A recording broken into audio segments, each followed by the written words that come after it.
Assalamualaikum warahmatullahi wabarakatuh. Waalaikumsalam warahmatullahi wabarakatuh. Alhamdulillahi wahdah, sadaqa wa'dah, wa nasara 'abdah, wa a'azza jundah. Wassalatu wassalamu ala man la nabiyya ba'dah. وعلى آله وصحبه ومواله لا حول ولا قوة إلا بالله أما بعد. Saudara-saudara kaum muslimin rahimakumullah, seperti kita maklum bahwa Allah Subhanahu wa taala menciptakan manusia dan jin untuk melaksanakan ibadah kepadanya. Manusia yang ingkar terhadap perintah ini dinamakan dengan orang-orang kafir. Sedangkan jin yang mengingkari perintah ini dinamakan dengan setan atau syaitan dalam bahasa Qur'annya. Kemudian dalam perkembangannya, jin-jin yang kafir yang dinamakan setan ini bersekongkol dan menjadi bala tentaranya iblis untuk menggelincirkan manusia dengan berbagai macam cara dan jalan dari hal-hal yang diridhoi oleh Allah Subhanahu wa taala. Adapun yang namanya iblis pada hakikatnya cuma satu saja, yaitu yang ingkar kepada perintah Allah untuk sujud kepada Nabi Adam alaihi salam. Iblis inilah kemudian yang menjadi sesepuh, raja, biang atau dedengkotnya para setan. Seluruhnya akan tunduk kepada komando iblis, akan taat dan setia kepada perintah iblis untuk mencari teman yang sebanyak-banyaknya guna menemani mereka di neraka nanti. Maka mereka pun melakukan satu proklamasi yang bisa kita baca dalam surah Al-A'raf ayat 16 dan 17, di mana iblis dengan tegas menyatakan, qala fabima aghwaytani la'aq'udanna lahum siratakal mustaqim. Wahai Allah, kata iblis, dari sebab engkau telah menghukum saya, dari sebab engkau telah mengusir saya dari surga, maka saya berjanji akan menipu, akan menggelincirkan mereka, Adam dan keturunannya, dari jalanmu yang lurus. Apa jalan yang lurus? Tidak lain Islam ini. Dengan segala cara dan jalan, iblis dan bala tentaranya akan berusaha menggelincirkan manusia dari jalan yang lurus. Caranya bagaimana? Ayat ke-17 menjawab, "Tsumma la'atiyannahum min ba'di aydihim." Akan kami datangi mereka, akan kami goda mereka dari arah sebelah depan. Kalau cara itu tidak kena, wa min khalfihim, kami goda mereka dari sebelah belakang. Andai kata cara itu pun tidak mempan, wa an aimanihim, dari arah sebelah kanan. Kalaupun itu gagal, wa an syama'ilihim, kami akan datang dari arah sebelah kiri. Pendeknya dari 4 penjuru angin, iblis dan seluruh bala tentaranya yang bernama setan belum akan puas sebelum kita tergelincir dari jalan yang lurus yang diridhoi oleh Allah Subhanahu wa taala. Sebagian ahli tafsir menjelaskan bahwa jika iblis menggoda dari arah depan, yang dimaksud dari depan ini adalah dunia. Sehingga manusia menjadikan dunia sebagai tujuan akhir dari seluruh kegiatan hidupnya. Ia pergi pagi, pulang sore, peras keringat, banting tulang, tidak ada yang dikejar kecuali dunia, dan cuma untuk kepentingan dunia. Dunia yang membuat orang berpaling daripada akhirat. dunia yang membuat orang lupa kepada tujuan penciptaannya, maka dunia termasuk perangkap iblis. Apa isi dunia? Biasanya yang lazim itu 3 ta itu. Harta, tahta, wanita. Itu yang bikin orang jadi sibuk sampai lupa kepada tujuan penciptaannya. Untuk apa dia diciptakan oleh Allah? Ini wa'an min baini aidihim. Kami goda mereka dari arah depan dengan menyodorkan dunia dalam bentuk yang hijau ranau, dunia dalam bentuk yang manis sehingga mereka tenggelam di dalamnya lalu melupakan akhirat. Kalau cara itu juga tidak kena, wa min khalfihim, kami datang dari sebelah belakang. Kami lupakan mereka kepada akhirat. Itu mah urusan nanti bagaimana saja. Yang penting yang kita hadapi sekarang apa? Dunia. Akhirat kita belum tahu dan bahkan belum tentu ada. Yang sudah pasti saja kita garap. Melupakan akhirat.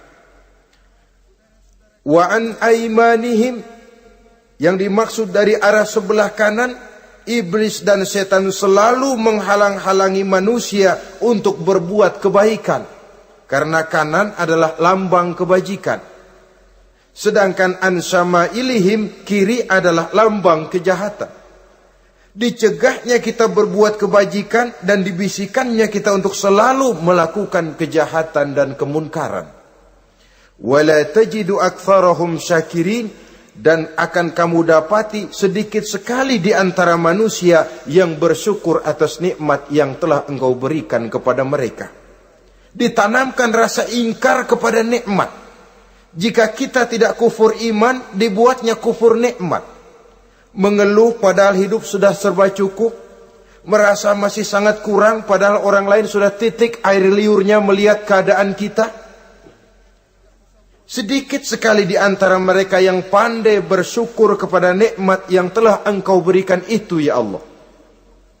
Jadi untuk ingkar nikmat, bisikan selalu datang dari iblis. Coba lihat itu, temanmu yang tidak pernah sholat, rezekinya lancar, kamu berhenti saja sholat. Yang tidak pernah ke masjid, pangkatnya naik terus, udah berhenti aja ke masjid. Atau setidak-tidaknya mengeluh dalam hati, Tuhan kayaknya tidak adil, kenapa saya rajin sholat kok rezeki seret bener. Padahal pada dasarnya kalau kita mau berpikir dalam bentuk yang paling mendasar, Allah selalu memberikan yang terbaik untuk kita. Jika begini keadaan kita, inilah yang terbaik buat kita menurut pertimbangan Allah. Jika kita menuntut lebih lagi, mungkin dengan keadaan yang lebih itu kita bisa tergelincir. Dan Allah lebih tahu itu. Sebagai pencipta manusia, Allah lebih tahu tentang kemungkinan-kemungkinan yang bisa didapat dan dicapai oleh manusia. Bahasa ringannya, rezeki lu segini aja deh, lu jadi rajin sholat. Kalau rezeki lu melebihan jadi orang kaya dikit, nanti ngelihat masjid minggir. Allah selalu memberikan yang terbaik kepada kita. Saudara-saudara kaum muslimin, adapun iblis dan setan sudah menyadari betul bahwa iblis dan setan tempatnya di akhirat nanti jelas neraka. Itu mereka sudah sadari betul. Maka yang mereka kepengen sekarang, bagaimana mencari teman sebanyak-banyaknya untuk menemani mereka di neraka nanti. Nah inilah yang menyebabkan mereka berjibaku betul. Bahkan ada satu riwayat itu, ada waktu-waktu tertentu di mana para setan ini laporan kepada iblis. Kalau ada yang laporan gagal, bukan main marahnya si iblis ini selaku komandan. Kata setan, Pak, saya gagal menggoda si fulan karena imannya kuat. Goblok kamu. Dengan apa kamu goda dia? Dengan kedudukan. Dia tidak mau. tempuh dengan jalan lain, barangkali dengan harta. Kalau dengan harta tidak bisa, barangkali dengan wanita. Kalau dengan wanita tidak bisa, tempuh segala macam cara. Dan mereka yang laporannya enak, artinya berhasil menggoda banyak orang-orang beriman, itu konditenya naik. Bahkan mendapat semacam piagam penghargaan sebagai kadar militan daripada iblis.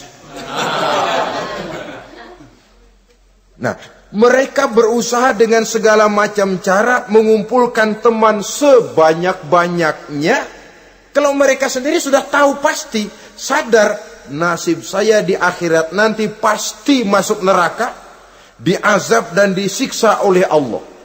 Cuma saya begini ini lantaran ulahnya Nabi Adam dulu. Maka anak-anak cucu Nabi Adam harus menjadi teman-teman saya sebanyak-banyaknya guna menemani saya di dalam neraka. Oleh karena itu, pada kesempatan pertemuan saat ini, kita akan membicarakan siapa sih teman-teman setan itu. Diriwayatkan dari Wahab bin Munabbih bahwa pada satu hari iblis diperintahkan oleh Allah untuk datang kepada baginda Rasulullah sallallahu alaihi wasallam dan menjawab segala pertanyaan yang diajukan oleh baginda Nabi. Datang iblis dalam bentuk orang tua pakai tongkat. Jadi iblis itu bisa malih warna, dia termasuk jenis makhluk halus toh. Seperti halnya jin dan malaikat, itu bisa malih warna sesuai dengan yang mereka kehendaki. Ketika datang, baginda Nabi bertanya, "Man anta?" Siapa kamu? Dia jawab, "Ana iblis." Saya iblis. Jujur. "Limadza ji'ta?" Mau apa kamu datang kemari? Kata baginda Nabi. Dijawab oleh iblis, "Innallaha amaroni an atika wa ujibaka an kulli ma sa'altani." Allah memerintahkan saya untuk datang kepadamu dan menjawab segala pertanyaan yang engkau ajukan kepada saya. Nah, atas pernyataan ini baginda Rasul kemudian bertanya dengan dua pertanyaan. Pertanyaan pertama, iblis, "Kam ikhwanuka min ummati?" Ada berapa sih teman-temanmu dari golongan umatku? Dari golongan umatku, umat Islam ini, bukan orang lain. Kalau orang kafir sih sudah jelas, itu memang CS-nya iblis. Tapi dari umatku, siapa saja yang jadi teman-teman kamu iblis? Menjadi antekmu, menjadi alatmu sejak dari dunia sampai ke neraka nanti. Atas pertanyaan ini iblis menjawab, "Teman-teman saya dari golongan umatmu ya Muhammad, asyarun, ada 10 orang. Ada 10 orang yang merupakan teman-teman iblis dari dunia sampai ke neraka." Siapa mereka? Pertama kata iblis, "Teman saya hakimun jair." Hakim yang curang. Hakim yang tidak adil. Ini bisa dimaklumi. Kenapa? Karena hakim diharapkan adalah produk keadilan. Sehingga orang mengatakan seorang hakim adalah seorang yang meletakkan sebelah kakinya di sorga dan sebelah lagi di neraka. Kalau adil dia menghukum, kaki sebelah kanan yang akan menentukannya ke sorga. Kalau licik dia menghukum, kaki sebelah kiri yang akan menjerumuskan dia ke dalam neraka. Saudara-saudara kaum muslimin rahimakumullah. Sesungguhnya dalam kehidupan, Kurangnya sandang pangan bukan satunya sebab yang membuat orang menderita. Tidak teraturnya perumahan, kurangnya lapangan kerja bukan satu-satunya yang menyebabkan rakyat menderita. Tapi lukanya rasa keadilan. Tidak tegaknya hukum sebagaimana yang diharapkan. Itu juga bisa menjadi sumber nestapa, bisa menjadi asal dari segala derita. Oleh karena itu, hakim yang tidak adil, hakim yang curang, yang menghukum tidak berdasarkan hukum, tapi berdasarkan kepentingan, berdasarkan pesan sponsor, hukum bisa dibeli, ada istilah mafia peradilan.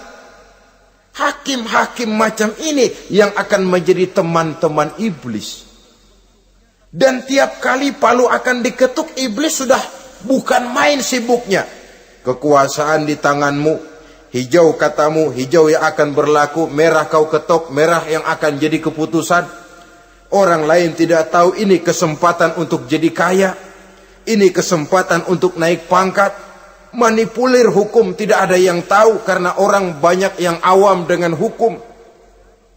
Saudara-saudara kaum muslimin, kalau hukum sudah bisa dibeli, atau kalau hukum cuma untuk orang-orang kecil saja, ada kelompok-kelompok yang kebal hukum, maka akan timbullah kiamat di masyarakat, di mana yang kuat makin kuat, yang lemah selalu menjadi mangsa.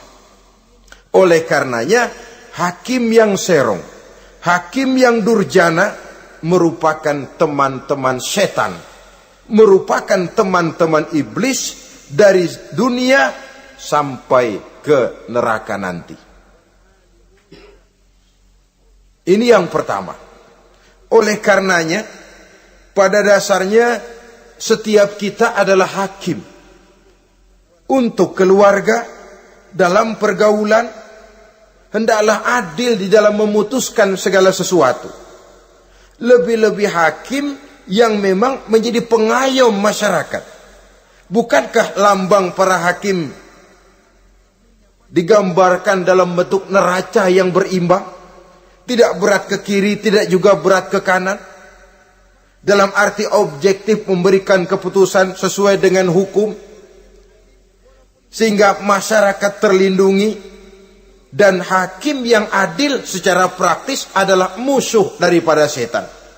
Dimanapun setan dan iblis paling gak demen sama hakim yang adil. Itu merupakan musuh besar bagi setan. Yang menyalahkan yang salah, membenarkan yang benar. Walaupun yang salah orang besar, yang benar orang kecil. Dan kita memang oleh baginda Nabi diajarkan satu doa. Allahumma arinal haqqa haqqa warzuqna ittiba'ah. Ya Allah, perlihatkan kepada kami bahwa yang benar itu benar. Sebab sering kita lihat yang benar jadi tidak benar.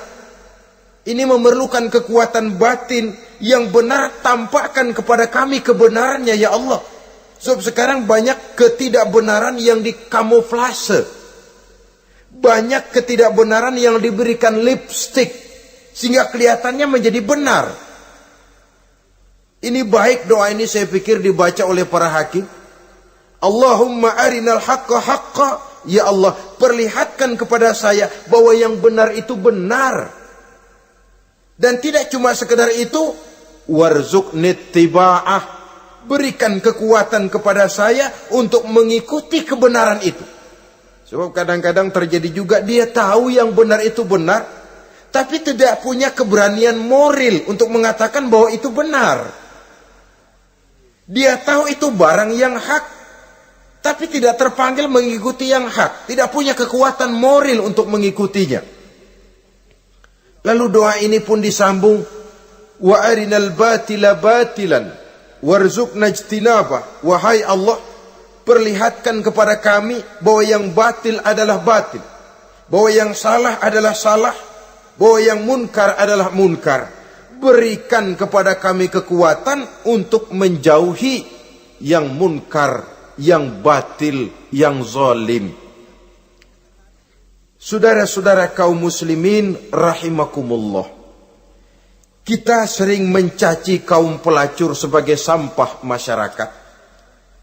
Tapi sadarkah kita bahwa pelacuran di bidang hukum, pelacuran di bidang intelektual, kadang-kadang pelacuran di bidang agama, dalam arti menjual ayat untuk membela yang salah dan menekan yang benar, ini juga tidak kalah bahayanya dengan prostitusi, pelacur-pelacur yang kita anggap sebagai sampah daripada kehidupan masyarakat itu. Oleh karenanya, maka hakim yang adil merupakan musuh utama daripada iblis dan setan. Mereka akan sibuk sekali kalau seorang hakim sudah berketetapan untuk melahirkan keputusan hukum yang seadil-adilnya. Ini yang pertama, teman setan adalah hakim yang nyeleweng, yang tidak adil. Yang kedua, teman saya, kata iblis, ghaniyun mutakabbir, orang kaya yang sombong. Orang kaya sombong itu teman setan. Orang miskin sombong itu lebih teman lagi tuh. Sebab ini sudah kelewatan.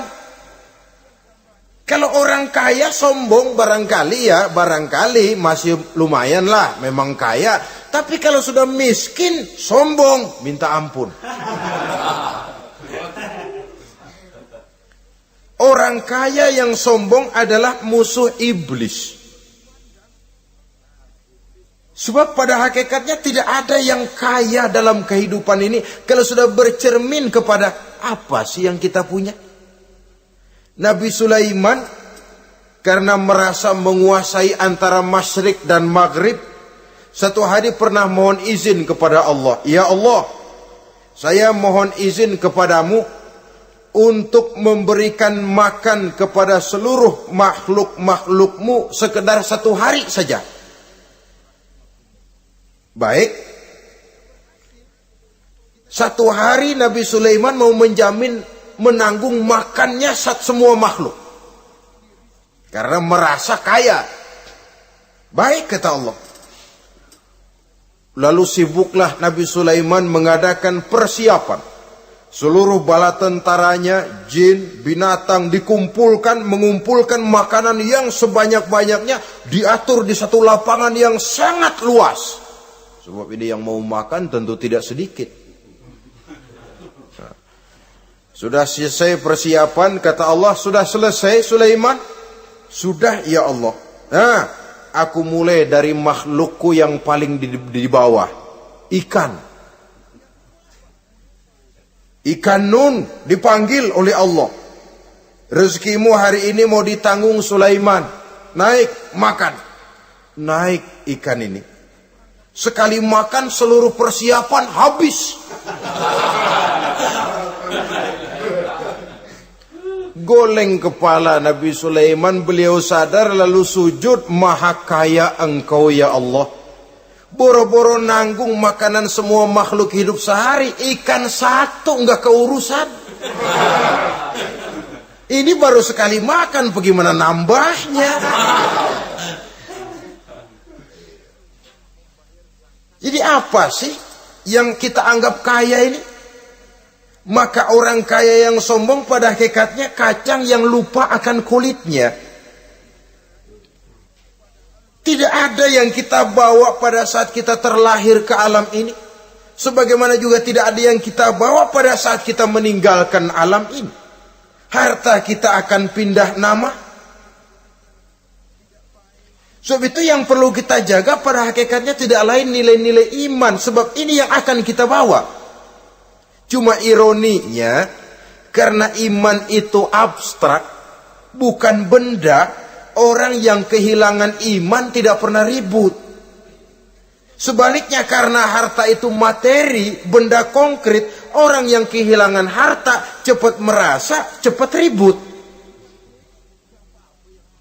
Motor hilang, ribut. Kenapa? Motor itu benda, kelihatan. Duit hilang, ribut. Televisi hilang, ribut. Kenapa? Benda. Tapi kalau iman yang hilang, wah kelihatannya tenang-tenang saja, Pak.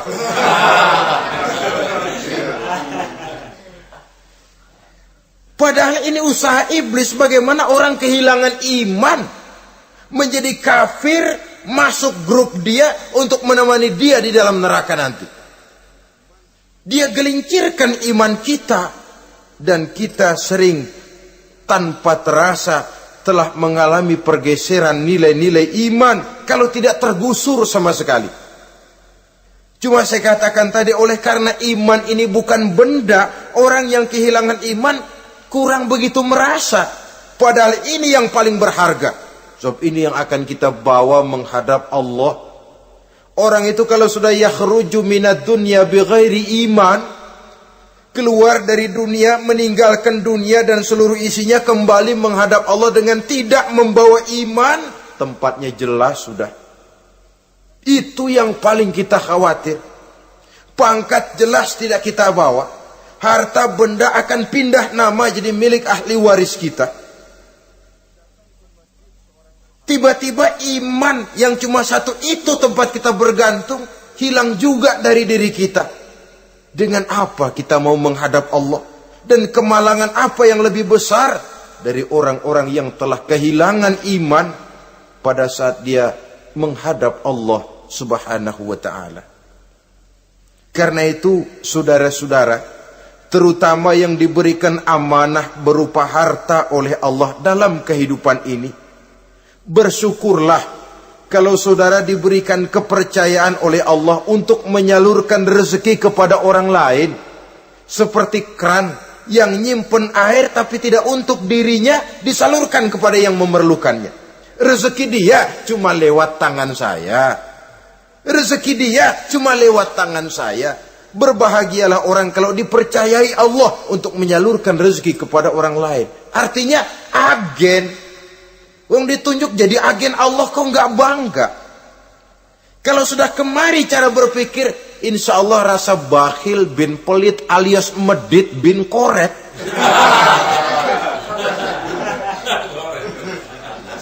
Itu insya Allah nggak ada. Kan kadang kita berpikir, yang nyari duit gue setengah mati, lu datang-datang mau minta aja pala lu. Kan itu toh kadang-kadang cara kita berpikir. Ya boleh jadi lalu terasa berat. Tapi kalau kembali kepada kesadaran, barangkali alhamdulillah rezeki dia cuma lewat tangan saya. Kalau saya nggak ngasih dia, barangkali nggak semudah ini saya dapat rezeki. Allah mudahkan rezeki saya karena saya sering membantu orang-orang yang memang memerlukannya. Andai kata saya nggak membantu mereka, belum tentu rezeki selancar ini. Tidak lalu enak aja, peras keringat gua banting tulang, pergi pagi pulang sore, lu datang-datang nada aja. Berbahagialah orang jikalau sekali lagi dia dijadikan agen oleh Allah untuk menyalurkan rezeki kepada mereka yang memang memerlukannya. Kalau tidak ke arah itu kita berpikir, yang timbul bakhil. Bakhil lalu bermegah-megah dengan hartanya, timbul kesombongan.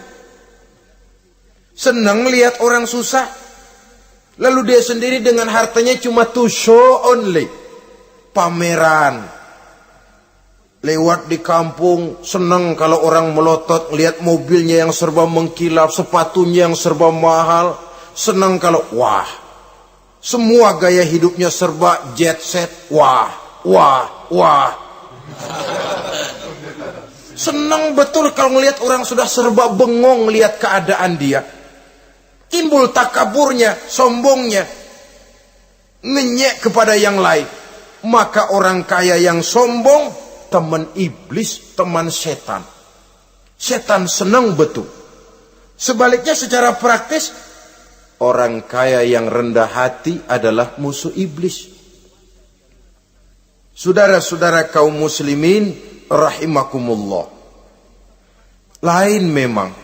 Kalau kita diberikan ilmu di akhirat nanti, pertanyaan cuma satu, ilmumu kau amalkan untuk apa? Kalau kita diberikan umur panjang, pertanyaan akhirat satu saja, umurmu kau habiskan di mana. Tapi kalau sudah harta diberikan kepada kita, pertanyaan akhirat dua. Min aina iktasabahu wa fima anfaqahu. Hartamu kau dapat dari mana, kau belanjakan kemana. Depan belakang ditanya. Yang ketiga, teman iblis itu tajirun khain, pedagang yang berkhianat, baik kepada sesama teman pedagangnya karena ingin lebih maju dari yang lain. Terjadi persaingan yang tidak sehat di berbagai bidang bisnis, ataupun kepada para pembelinya dengan mengatakan barang yang baik adalah barang yang tidak baik menjadi baik. Sebab pada dasarnya apabila kaum pengusaha sudah berkhianat, akan timbul kegoncangan ekonomi. Dan kegoncangan ekonomi dampaknya adalah melahirkan kelas-kelas kemiskinan. Kemiskinan merupakan satu perangkap iblis. Biasanya orang kalau udah melarat, udah dekat banget sama kafir. Kalau tidak dilatar belakangi oleh nilai iman yang kuat. Udah melarat, udah dekat benar dah sama kafir. Apalagi iblis ini menggodanya. Pandai dia. Kepada orang miskin dia datang dengan bujukan materi. Kepada yang cukup hartanya dia datang dengan bisikan lain. Pendeknya iblis dan setan itu kalau ibarat tukang joget, dia ngerti betul irama kendang.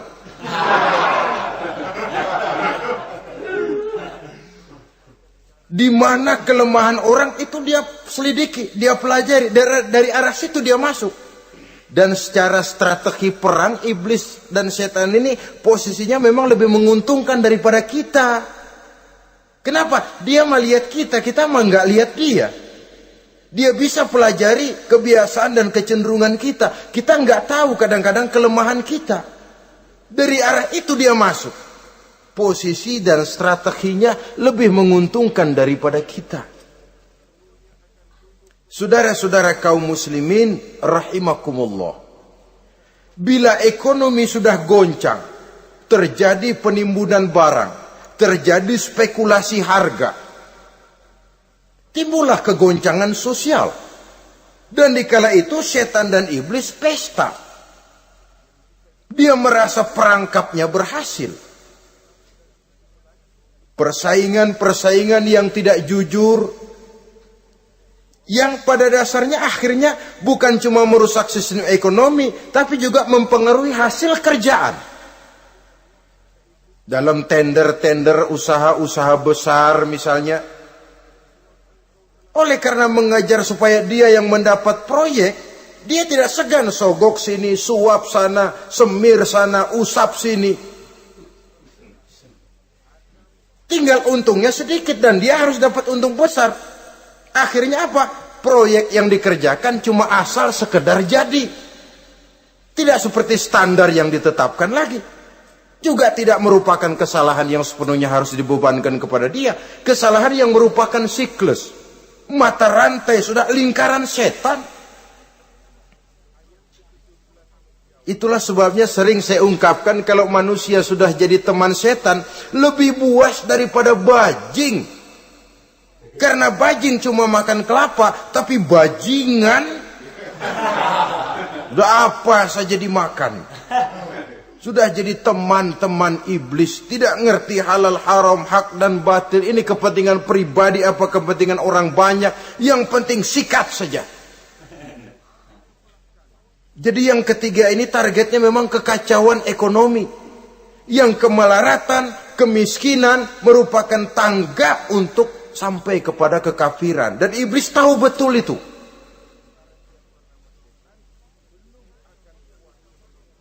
Lain misalnya contoh yang diberikan oleh Rasul. Rasul kan pernah dagang di kala remaja itu.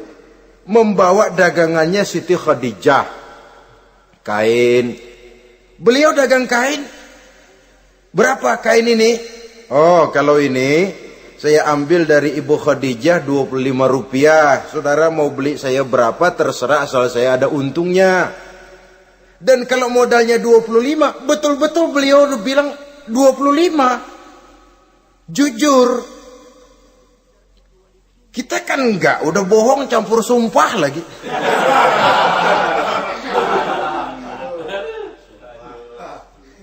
Ini yang ketiga. Yang keempat, teman-teman setan, teman-teman iblis, syaribul khamr. Orang yang minum arak, pemabuk, itu teman setan. Bahkan divonis tidak beriman orang yang pada saat meninggal dunia di dalam perutnya itu masih ada khamr. Tidak beriman divonis. Jadi dalam satu pesta di mana disediakan minuman-minuman keras, iblis itu sudah masang perangkap.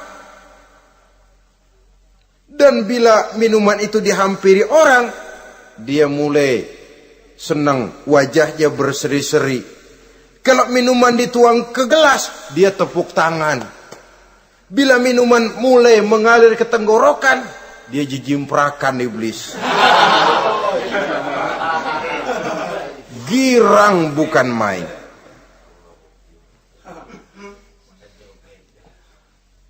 Saudara-saudara kaum muslimin rahimakumullah. Kenapa pemabuk merupakan teman setan? Karena dalam keadaan mabuk, orang kehilangan daya kontrol. Perbuatannya nyaris tidak terkontrol lagi. Tidak ada rahasia, tidak ada harga diri, tidak ada sifat memelihara, dan itu ciri-ciri daripada iblis. Syaribul khamr, orang yang suka meminum minuman keras. Itulah sebabnya memang dalam hidup ini kita harus punya filter. Allah selalu menghendaki yang terbaik dan memilihkan yang terbaik untuk kita. Kalau sudah itu minuman yang baik kata Allah, itulah memang yang baik untuk kita. Kalau itu dilarang oleh Allah, itulah memang yang tidak baik untuk kita. Jadi kalau sudah qat'i dalilnya, nggak usah buang energi menyelidiki apa manfaatnya. Kalau sudah qat'i dilarang, nggak usah buang energi menyelidiki apa bahayanya khamr. Allah tidak akan melarang sesuatu yang mengandung manfaat. Yang dilarang Allah tentu yang membawa mudarat dan bahaya di dalam kehidupan. Bukankah sekarang ini minuman keras sudah merupakan penghias pesta? Merupakan kebanggaan di kalangan remaja? Termasuk dalam kata khamr ini ya morfin, ganja, narkotik, dan yang sejenis dengan itu. Orang sudah merasa bangga kalau sudah fly to the sky. Membumbung ke angkasa, katanya dunia ini luas, lupa segala macam persoalan. Tapi sampai kapan? Sampai kapan orang merasa membumbung? Sampai kapan orang merasa bisa meninggalkan segala persoalan? Sampai mabuknya selesai? Ya kalau gitu mabuk aja terus. Lalu apa artinya kehidupan ini? Mabuk kan gak ngerugiin orang lain. Kalau saya nyolong kan ngerugiin orang lain. Kalau saya korupsi ngerugiin orang lain. Kalau saya zina jelas ada orang lain yang dirugikan. Tapi minum khamar, siapa yang rugi? Uang-uang saya. Saya beli dengan uang saya. Yang minum pun saya. Siapa yang rugi? Saudara, ini pemikiran sepihak namanya. Pertama jelas merugikan diri sendiri. Kesehatan terganggu, pertumbuhan IQ, ya, daya pikir jadi jumud bin beku. Tidak ada idealisme ke arah depan. Yang ada ya, yang dipikirkan ya, yang di depan hidungnya saja. Dan konon itu pada mulanya memang orang kan sifatnya cuma ingin tahu. Nyobain ketagihan. Ya kalau orang tuanya masuk golongan have, mampu. Kalau orang tuanya termasuk ekonomi lemah, sedangkan kecanduan hal yang tidak bisa ditangguhkan.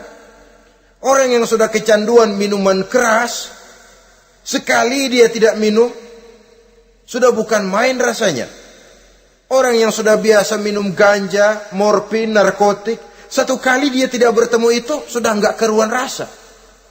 Orang tuanya tidak mampu, kenapa lalu nggak ngelamun yang negatif? Ya kalau dia keluarga have, orang tuanya masih ngelarang, dia bisa jual hal lain di rumahnya yang ada harganya. Tip dek kah itu, video kah itu, mobil kah digade dulu. Kalau di kampung, anak-anak muda yang menengah ke bawah, kenapa enggak ayam orang disamber?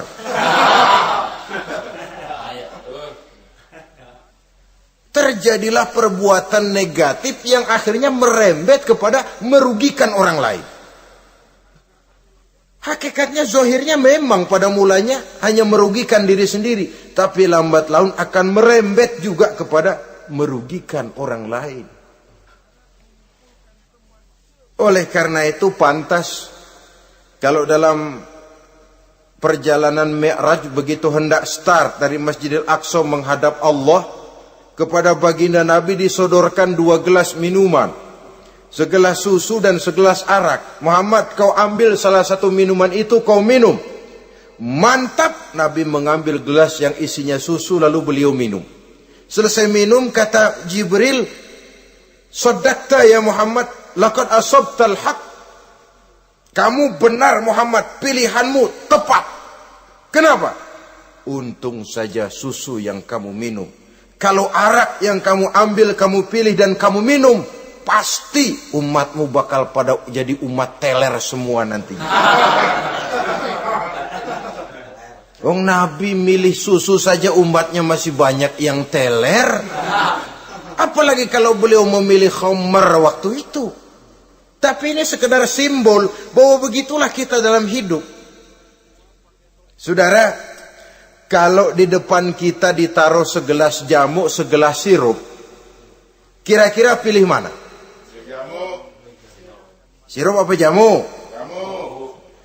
Orang yang berpikir panjang ke depan, dia bakal pilih jamu. Memang pahit, getir, nggak enak, tapi besok pagi badan enteng, kerja semangat, berpikir cerdas, gairah ada. Orang yang pikirannya pendek, ngapain jamu getir nih, sirup nih, manis ini, dia minum, bukan main manisnya, besok pagi bibir pada jontor. Begitulah dalam kehidupan ini. Maka hendaknya kita berusaha dengan sekuat kemampuan untuk menghindarkan diri dari minuman keras dan pengaruh-pengaruhnya.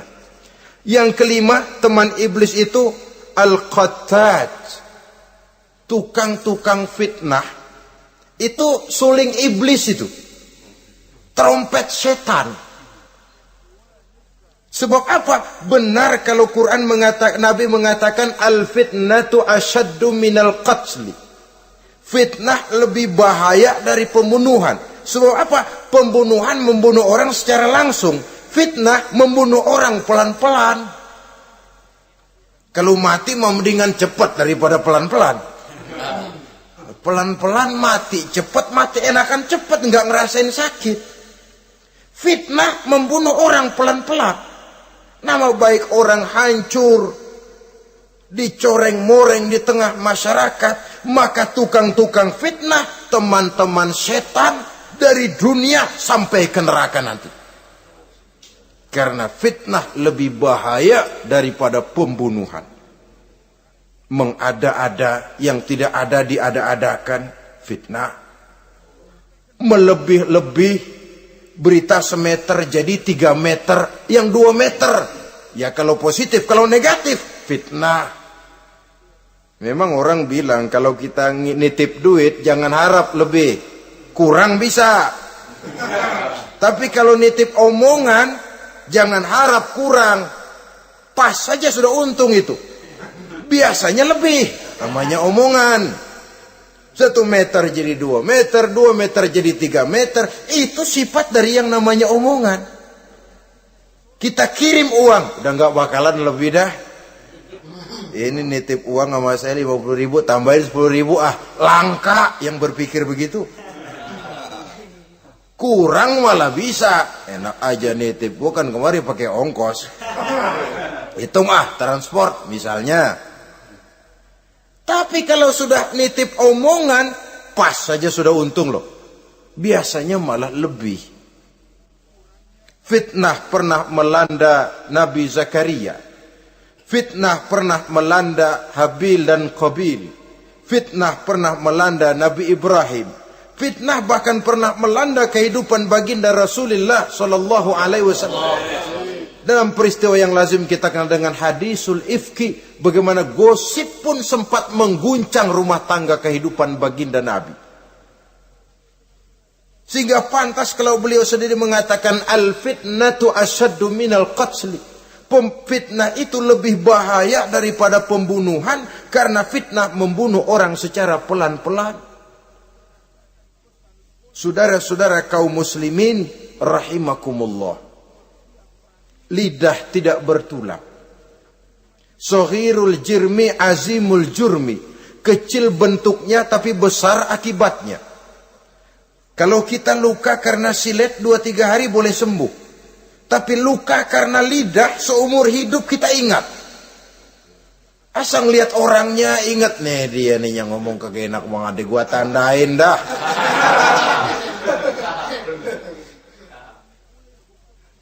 Itulah sebabnya pepatah bilang salamatul insan fi hifzil lisan.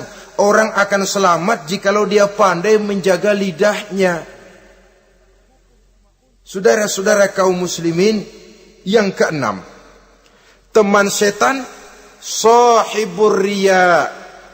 Orang yang riya, beramal cuma to show only, supaya ingin dipuji orang, ingin dilihat orang. Riya namanya.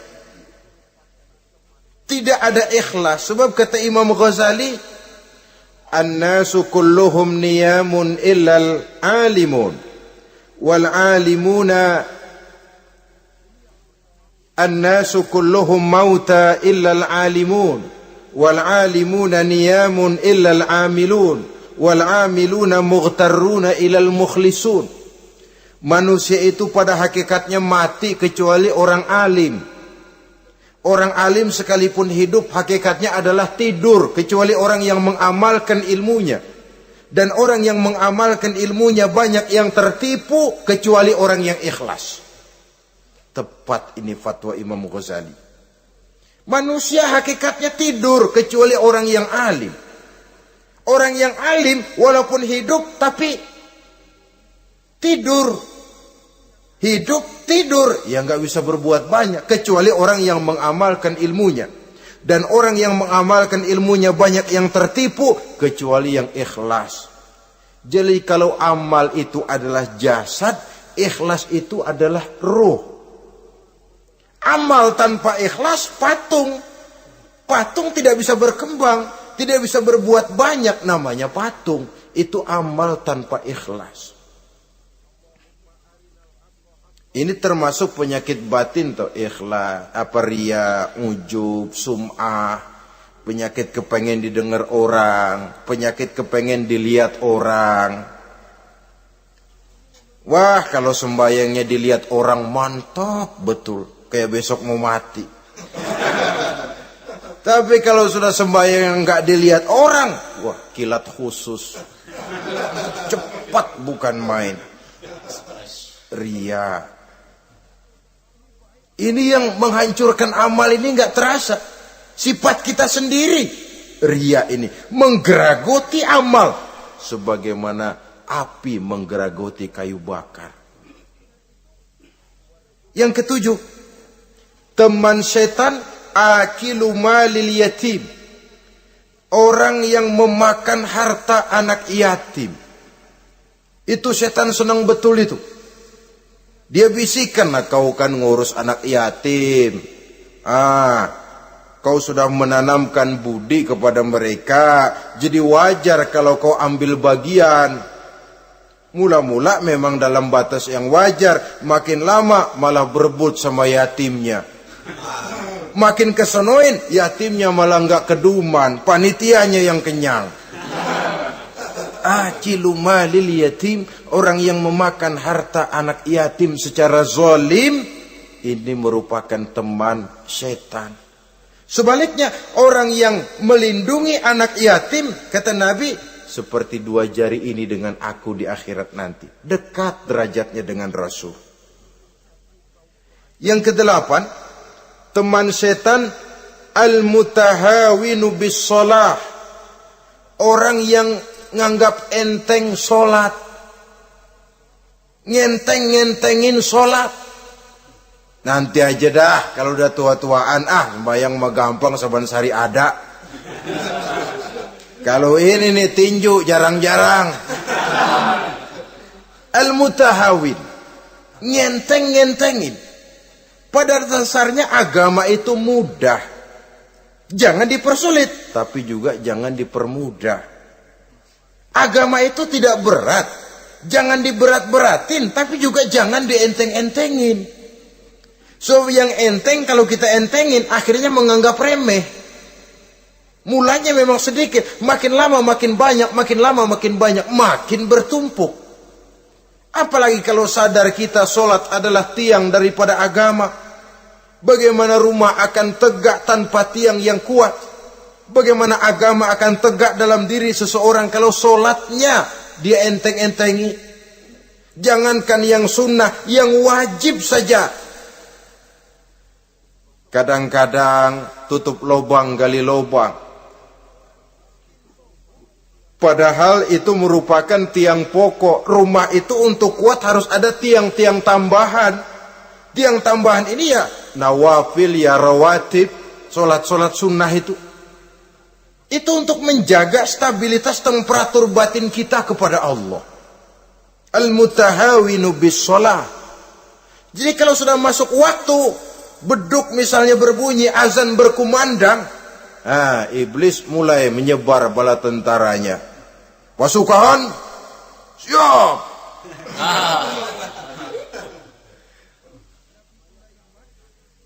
Kama yang dagang dia bisikin. Sedang enaknya lu dagang, beli lagi banyak-banyak, sembahyang mah ada besok. Sama yang kerja, jangan ditinggal ini kerjaan tanggung, sembahyang masih ada besok. Saudara-saudara kaum muslimin rahimakumullah. Andai kata kita berhasil, kita tinggalkan kesibukan, lalu kita pergi sholat, apa iblis diam? Setan tenang? Tidak, masih dia bisiki kita. Iya, kalau mau sembahyang ya sembahyang, cuman buruan udah. Nah, yang mau belanja, yang menunggu, bukan main.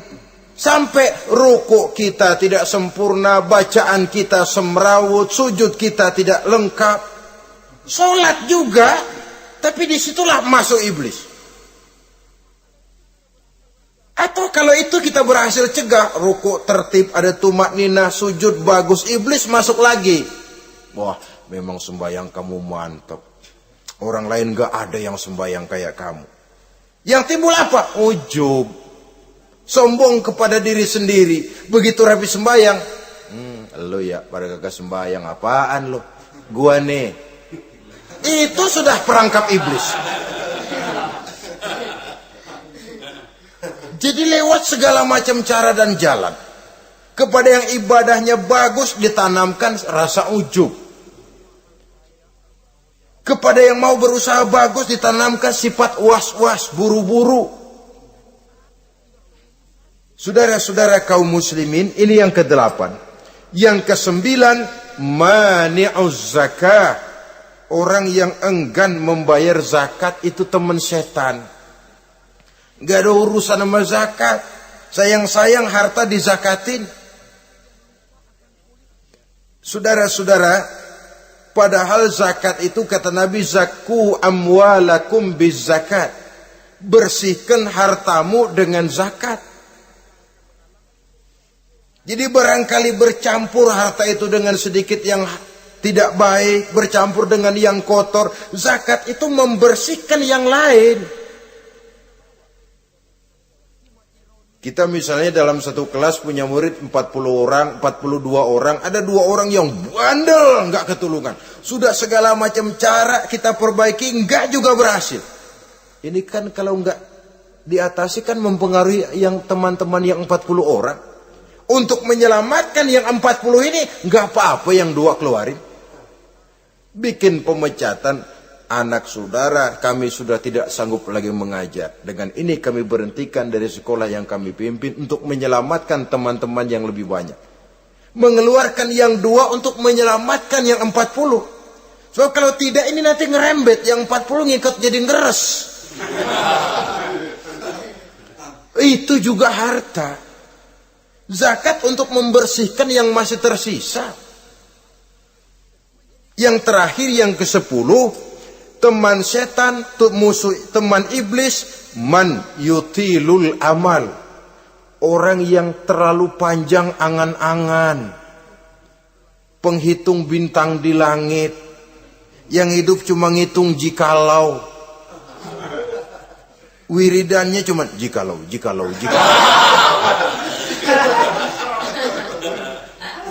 Tidak pernah mau berbuat, cuma angan-angan kelewat panjang. Yang ngelamun kan nggak ada sekolahan, ya siapa juga bisa ngelamun.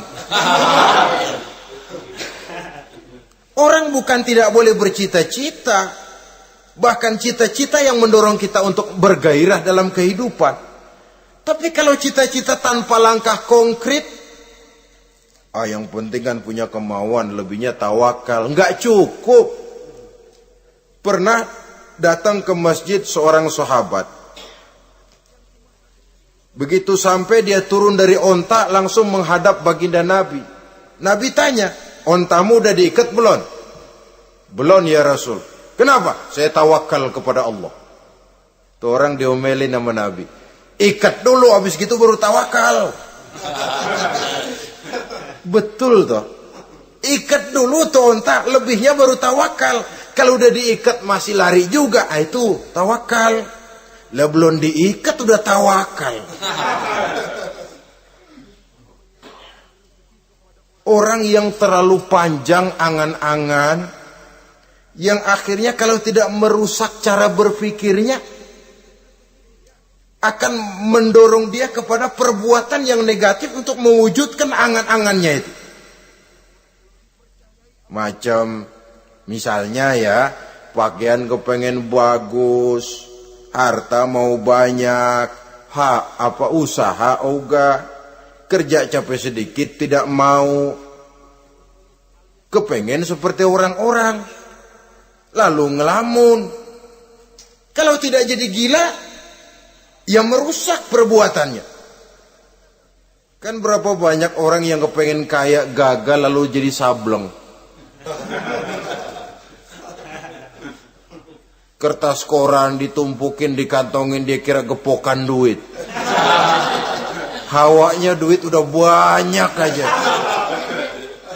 Tulul amal, terlalu panjang angan-angan. Nah, saudara-saudara, kalau kita sudah tahu itulah teman-teman setan, teman-teman iblis, mari kita berusaha jangan termasuk salah satu di antara 10 orang yang menjadi teman-teman iblis ini. Lalu cara untuk mengatasinya bagaimana? Imam Al-Ghazali rahimahullah memberikan tuntunan.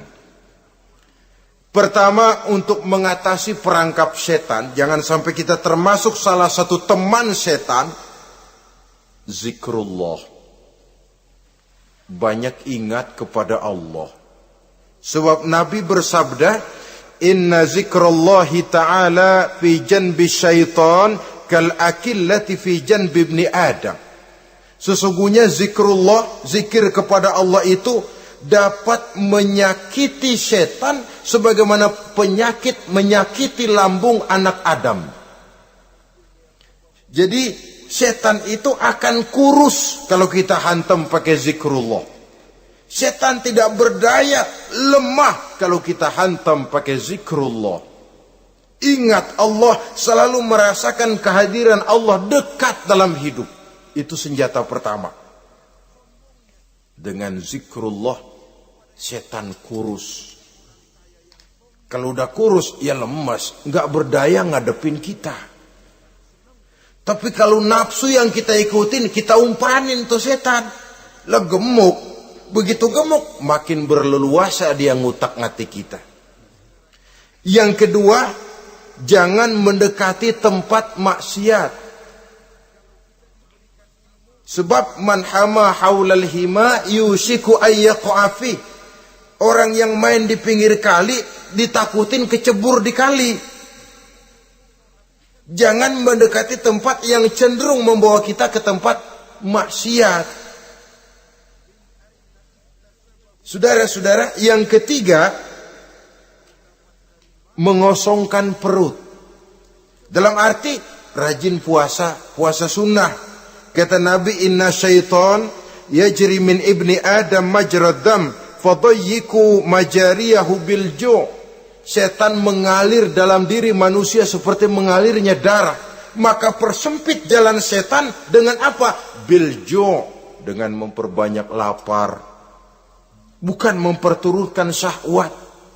Pantas kalau Nabi bilang, saya adalah sekelompok orang yang tidak makan kecuali kalau kami lapar. Dan kalau kami makan, tidaklah sampai kekenyangan.